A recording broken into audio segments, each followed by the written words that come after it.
Bonjour à tous, bienvenue sur ABC Juris. Aujourd'hui, je vais vous présenter une décision de la Cour de cassation rendue par la deuxième chambre civile en matière de procédure d'exécution et également de procédure civile le 29 août 2019. Je vous partage la décision, la voici.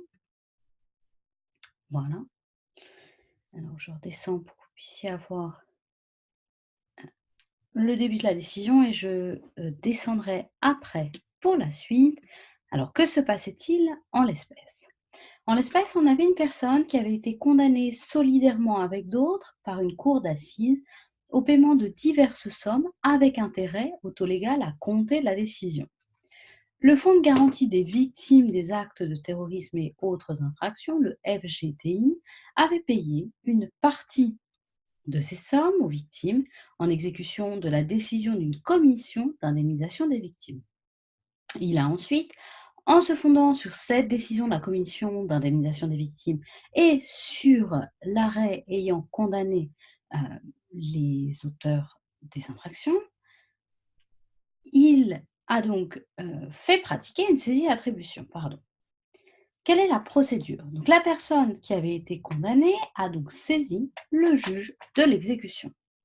Le 12 octobre 2017, la Cour d'appel a fait droit aux demandes du fonds d'indemnisation. Le demandeur a donc formé un pourvoi en cassation. Quelle était la question qui était posée à la Cour de cassation? La Cour de cassation devait se prononcer en particulier sur la date à laquelle courent les intérêts lorsqu'un fonds d'indemnisation est subrogé dans les droits des victimes qu'il a indemnisées. Alors, on a un arrêt qui est un arrêt de cassation partielle. Donc, on a tout d'abord un moyen du pourvoi et la réponse de la Cour de cassation, puis on a la décision de la Cour d'appel et la partie sur laquelle la Cour de cassation casse partiellement cette décision. Alors, le pourvoi, en l'espèce, reproche à la Cour d'appel d'avoir, je cite, violé les articles 1153 par refus d'application et 1153-1 par fausse application du Code civil, qui sont devenus les articles 1231-6 et 1231-7 du même Code, ainsi que l'article 706-11 du Code de procédure pénale.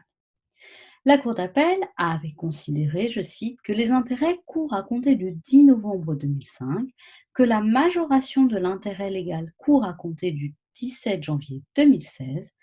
Elle avait aussi décidé de cantonner à due concurrence les causes de la saisie-attribution et de rejeter toute autre demande.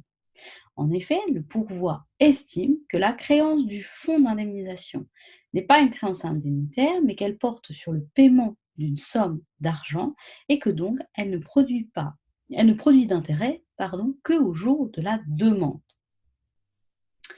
Que dit la Cour de cassation? La Cour de cassation estime que le fonds d'indemnisation subrogé dans les droits de la victime peut se prévaloir de l'arrêt rendu sur intérêt civil au profit de cette dernière et prononçant des condamnations assorties des intérêts autolégales. Il est donc fondé à recouvrer sur le fondement de ce titre exécutoire les intérêts courus de plein droit à compter du paiement subrogatoire sur les indemnités qu'il a versées. Dès lors, en agissant comme subrogé, le fonds d'indemnisation bénéficiait des droits des victimes. Alors maintenant, on a la partie de la Cour d'appel que la Cour de cassation va casser.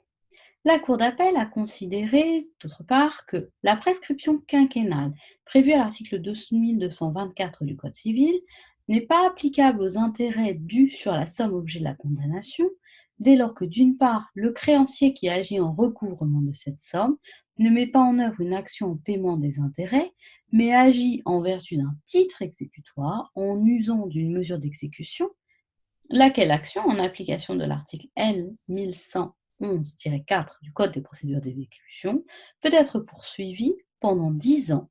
D'autre part qu'en vertu de la nature de la créance, les intérêts dus sur celle-ci, en application de l'article 2226 du Code civil, se prescrivent par 10 ans. Donc, la Cour d'appel a constaté que le fonds ayant agi le 10 novembre 2015, les intérêts couraient à compter du 10 novembre 2005. Que dit la Cour de cassation? Au visant de l'article 16 du Code de procédure civile, la Cour de cassation a cassé la décision de la Cour d'appel sur ce point. Elle a estimé, je cite, qu'en statuant ainsi, sans inviter préalablement les parties à présenter leurs observations sur les moyens qu'elles relevaient d'office, tirés de l'application des articles L111-4 du Code des procédures civiles d'exécution et de 1226 du Code civil, la Cour d'appel a violé le texte susvisé. La Cour de cassation casse donc partiellement l'arrêt d'appel, mais seulement, je cite, en ce qu'il a dit que les intérêts courent à compter du 10 novembre 2005, dit que la majoration de l'intérêt légal court à compter du 17 novembre 2016, cantonné à due concurrence les causes de la saisie-attribution du 10 novembre 2015 et en a ordonné main levée pour le surplus. Donc voici ce que dit la Cour de cassation.